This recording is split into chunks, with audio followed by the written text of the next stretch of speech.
Zaskia Gotik cari berkah Ramadan dengan jualan baju pakaian usai tak manggung lagi. Zaskia Gotik kini alih profesi jualan pakaian lewat online. Hal itu dimungkinan karena suami belum izinkan Zaskia Gotik untuk manggung lagi.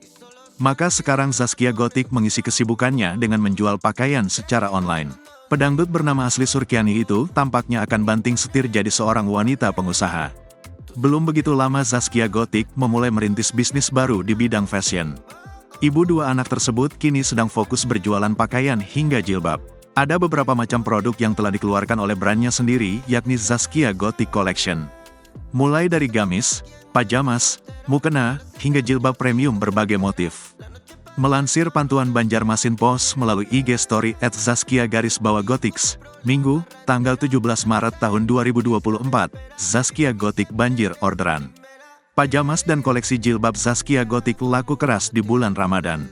Ada pembeli yang memborong dua macam produk tersebut untuk hadiah. Totalnya adalah 40 pajamas dan 40 jilbab. Zaskia Gotik mengaku bersyukur mendapatkan berkah bulan Ramadan.